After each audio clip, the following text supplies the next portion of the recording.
फरीदाबाद की अल फलाह यूनिवर्सिटी से जहां डीजीपी ओपी सिंह पहुंचे। थोड़ी देर रुकने के बाद वो मौके से रवाना हुए। डीजीपी ओपी सिंह यूनिवर्सिटी में तेजी से चल रही संदिग्ध संबंधों की जांच की जा रही है। तो डीजीपी आज अल फलाह यूनिवर्सिटी पहुंचे थे। अल फलाह यूनिवर्सिटी वही है जो दिल्ली धमाके के बाद चर्चा में आई और एक के बाद एक संदिग्धों को अल फलाह यूनिवर्सिटी से हिरासत में लिया गया, पूछताछ की गई। इसी यूनिवर्सिटी में i20 कार जिसमें धमाका हुआ था, वो कार भी इसी यूनिवर्सिटी में खड़ी नजर आई थी। वहीं जो आतंकी डॉक्टर उमर नबी है वो भी इसी यूनिवर्सिटी के हॉस्टल में कमरे में रहता था। तो इस सारे विवादों के बाद अल फलाह यूनिवर्सिटी सामने आई, चर्चा में आई और लगातार इस यूनिवर्सिटी को लेकर जांच की जा रही है, पड़ताल की जा रही है। एनआईए जांच कर रही है। इसके साथ ही ईडी की टीम भी इस यूनिवर्सिटी में जांच करने पहुंची है। वहीं इसके साथ ही रेवेन्यू डिपार्टमेंट भी इस यूनिवर्सिटी के परिसर के पैमाइश कर रहा है। किसी तरह की जमीन अधिग्रहण हो, इसको लेकर भी जांच की जा रही है कि यूनिवर्सिटी परिसर जो है इतना बड़ा फैला हुआ है, इसको लेकर भी जांच चल रही है। इसी सब के बीच हरियाणा के डीजीपी ओपी सिंह भी यूनिवर्सिटी में पहुंचे, अल फलाह यूनिवर्सिटी में पहुंचे थे, जहां रुक कर उन्होंने थोड़ी देर हालातों का जायजा लिया, जिस तरह से जांच चल रही है उसका जायजा लिया और फिर मौके से रवाना हो गए। दिल्ली ब्लास्ट केस में पूरे मामले की जांच चल रही है और इसी में अल फलाह यूनिवर्सिटी का नाम भी आया था, जिसके बाद ये यूनिवर्सिटी चर्चा में आई और कई संदिग्ध यूनिवर्सिटी से हिरासत में लिए गए। इस यूनिवर्सिटी के कनेक्शन खंगाले जा रहे हैं। इस यूनिवर्सिटी के आतंकियों से कनेक्शन जो है उनको लेकर जांच की जा रही है। ईडी की टीम यूनिवर्सिटी के अंदर विस्तृत रूप से जांच कर रही है और इसी जांच के दौरान हरियाणा के डीजीपी ओपी सिंह भी आज फरीदाबाद में अल फलाह यूनिवर्सिटी पहुंचे और यहां पर कुछ देर रुकने के बाद, हालातों का जायजा लेने के बाद, जांच को देखने के बाद यहां से रवाना हुए।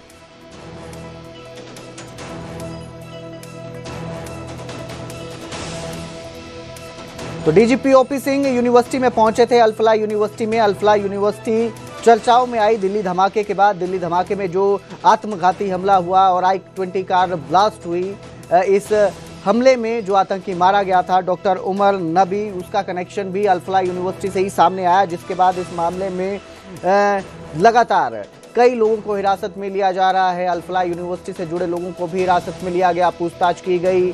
अल फलाह यूनिवर्सिटी से ग्रेजुएट MBBS जिन्होंने की है, उनका कनेक्शन भी कहीं ना कहीं दिल्ली धमाके से जुड़ा नजर आया और लगातार जांच की जा रही है इस मामले की। इसके साथ ही अल फलाह यूनिवर्सिटी का जो परिसर है वो भी कई एकड़ में फैला हुआ है और इस परिसर को लेकर रेवेन्यू डिपार्टमेंट जो है वो भी काम कर रहा है। पैमाइश की गई है यूनिवर्सिटी के परिसर की। किसी तरह के ज़मीन अधिग्रहण संबंधी मामले जो हैं यूनिवर्सिटी पे, उनको लेकर भी जांच की जा रही है और किस हद तक यूनिवर्सिटी का कनेक्शन है इस आतंकी हमले में, क्योंकि एक तरह से ये जो यूनिवर्सिटी है यहीं से आतंकियों का ठिकाना बताई जा रही है, यही आतंकियों का ठिकाना बताई जा रही है जहां से आतंकी निकले जिन्होंने धमाका किए और कई संदिग्ध जो हैं हिरासत में लिए गए। इस खबर पर ज़्यादा जानकारी के लिए मेरे सहयोगी शंकर आनंद हमारे साथ लाइव जुड़े हैं। जी शंकर, अभी डीजीपी ओपी सिंह भी यहाँ पहुंचे थे, इसके साथ ही अल फलाह यूनिवर्सिटी में ईडी की टीम भी जांच कर रही है। क्या अपडेट इस पूरी यूनिवर्सिटी में जांच को लेकर? देखिए, इस वक्त में जांच एजेंसी ईडी की टीम अभी मौजूद है और यहाँ पर विस्तार से इन्वेस्टिगेशन कर रही है। जिस तरह से हरियाणा के डीजीपी की बात करें तो वो तकरीबन आधा घंटा पहले यहाँ से तफ्तीश करने के बाद यहाँ से जा चुके हैं। हालांकि हरियाणा के जो डीजीपी है वो यहाँ पे पहुँचे थे मौके का मुआयना करने के, किस तरह से यहाँ पे इन्वेस्टिगेशन किया जा रहा है, और मौके का मुआयना करने के लिए आए थे। और यहाँ से निकलने के बाद जो एक आरोपी जिस जगह पे ठहरा था, उसके जो किराए का मकान था, उस जगह पे भी पहुँच करके वहाँ पर थोड़ा सा लोकेशन का मुआयना किए और डिस्टेंस के बारे में पूछ रहे थे कि कितना डिस्टेंस है, क्या बात, उससे जुड़े हुए तमाम जानकारियों के समझने का प्रयास कर रहे थे। और अगर जांच एजेंसी ईडी की बात करें तो ईडी के द्वारा मनी लॉन्ड्रिंग एक्ट के तहत इस मामले में तफ्तीश का दायरा आगे बढ़ाया जा रहा है।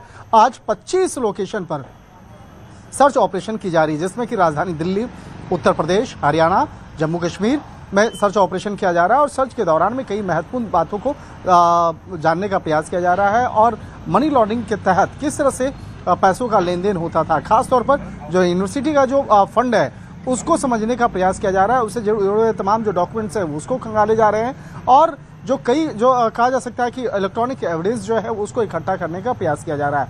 जिस तरह से व्हाइट कॉलर टेररिज्म का जो मामला सामने आया, व्हाइट कॉलर टेररिज्म के तहत जिस तरह से दिल्ली के अंदर में ब्लास्ट करने का भी जो मामला सामने आया, तो इस मामले में जो डॉक्टरों का जो कनेक्शंस हैं उसको समझने के लिए प्रयास के लिए 2 केंद्रीय जांच एजेंसी NIA और ED की टीम काम कर रही है। हालांकि आज का जो सर्च ऑपरेशन है ये ED के द्वारा किया जा रहा है, लेकिन दूसरी तरफ जांच एजेंसी NIA भी अपने तरीके से इन्वेस्टिगेशन कर रही है। इसके साथ साथ जो स्थानीय पुलिस की बात करें तो हरियाणा पुलिस अपने स्तर पर जांच पड़ताल कर रही है, दिल्ली पुलिस की स्पेशल सेल अपने तरीके से इन्वेस्टिगेशन कर रही है और आरोपी से जुड़े हुए हर एक इनपुट को खंगाला जा रहा है।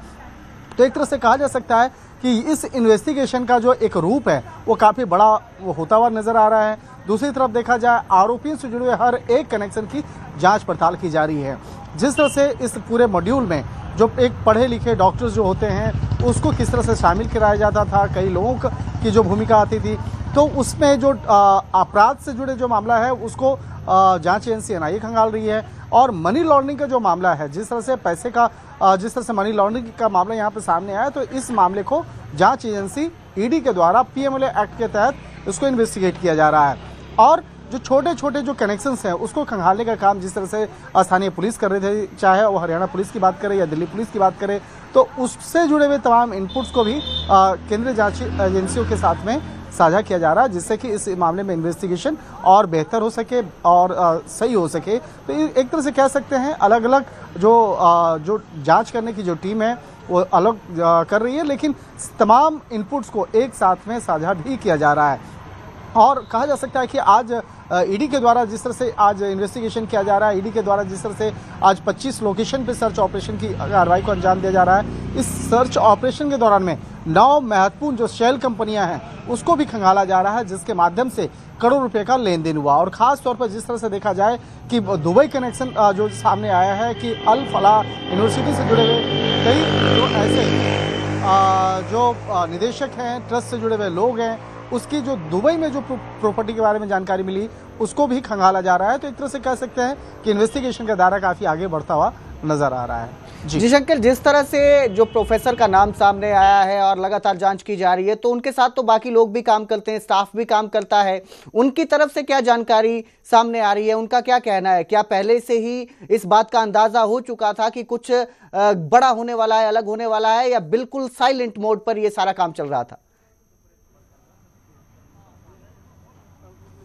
देखिए, आज भी एक वीडियो सामने आया है जिसमें कि जो प्रमुख आरोपी जो आतंकी जो मारा गया है इस पूरे वारदात के दौरान में उमर, उसका एक वीडियो सामने आया है। उस वीडियो में वो साफ तौर पे इस तरह की बातों का जिक्र कर रहा है जिससे कि वो साफ पता चलता है कि वो जो सुसाइड करने से पहले, यानी कि आत्मघाती जो हमला था उसके ठीक पहले उस वीडियो को बनाया गया। उस वीडियो को जनरेट करने का मतलब यही था कि वो अपने तमाम जो आतंकी साथी हैं उसको बता सके कि वो किस तरह से इस पूरे मामले में उसकी क्या सोच थे, विचार थे। हालांकि उस वीडियो को बनाने का वक्त और किन किन लोगों को सर्कुलेट किया गया है ये भी अब इन्वेस्टिगेशन का एक दायरा में होगा। इन्वेस्टिगेशन